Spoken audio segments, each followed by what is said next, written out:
Sister Philo, I greet you. Yeah, I overheard yesterday you were talking about you being a soprano singer for a long time now. You were not informed too? Continue. Philo. But do you know your range?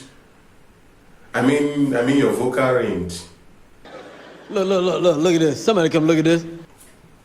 Well, it's what I thought. Because when I heard you talk about being a soprano singer, I was happy for you. Soprano singing is good. But how do you even know that you're a soprano singer when you don't know your vocal range? I don't know. Your vocal range is all the notes that you can comfortably sing at a given point in time. Emphasis on comfortably sing. You are comfortable singing it. If you're not, but you can sing it, it's a part of your vocal compass, but not a part of your range yet. What that means is that if you keep working, you'll be able to comfortably sing it and it becomes a part of your range. Will you keep quiet? Why is it important to know your range? Well, one of the things is what I already mentioned. You cannot know you are a soprano, alto, or whatever singer if you don't know your range. You don't know the notes you're comfortable singing. How can you claim that you are a particular singer? Especially when these part groups have the range that they are expected to deliver on most of the times. For instance, for a soprano singer, you should be comfortably singing from C4 to C6.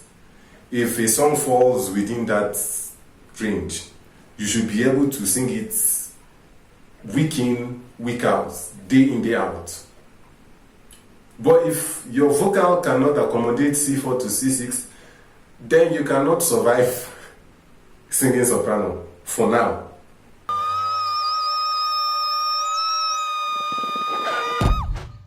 Another thing is that your range helps to determine the kind of vocal exercises that are appropriate for you.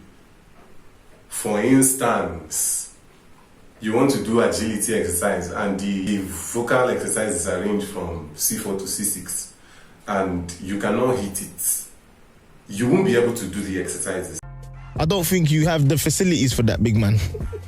Also, if you force those exercises, you'll be doing more damage to your vocals than good. So if you know your range, you know what kind of exercises, what range of exercises that you'll be working on that will help you grow, because it's not entirely the quantity of exercise that makes you grow as a singer, it's the quality of the exercise. Another thing that range will help you to do is the kind of singers to score. I cannot be scoring Beyonce. Something has to be dangerously wrong with me. That's because it's not my range. But sometimes there's always this misconception now. People want to show themselves. So you see somebody whose range is, let's say, E3 to G5. You want to score Carrie Underwood. And you want to... The fact that you can hit the notes and you look like you're going to poo-poo in your trouser doesn't mean you should be hitting those notes. There's a right way to practice these things. And one of the right ways to practice is to sit down and find your range. Know what your range is.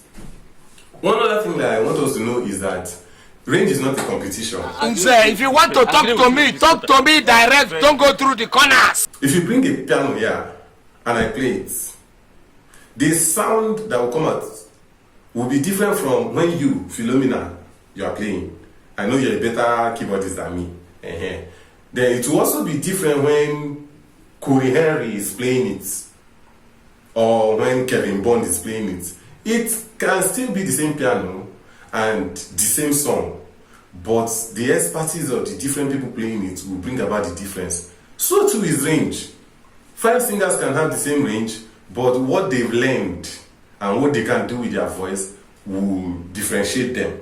So range is not a competition. Range is also not constant. You serious? There are some days you wake up in the morning and your voice did not wake up with you. On those days, your range kind of shrinks. And then there are some days that you start singing in the dream and you wake up and you're still singing. So you get, range is not constant, but it is relatively stable. That is to say, you might not be E3 to G5 today, and tomorrow you are C4 to C7. Well, it might happen to you, but I don't know anybody it has happened to yet. So what I will advise is, number one, after watching this video, find your range. I'll link a video here. I did not make the video. I saw it on YouTube and I liked it. So I'll link the video. Check the description. You see a link. Follow that link and find your range. You might want to leave a comment that I referred you. I don't know the guy, but I just like the video. Find your range now. Write it down. And a week from now, do the same exercise and write it down again. Maybe you do it once a week for a month. And then take the average, you find the area where your range lies. And then you have a good idea of what your range is. So, Sister Philo, I am not saying you are not a soprano singer, but let's just be sure. Just find your range first. We'll discuss the rest later. Philo.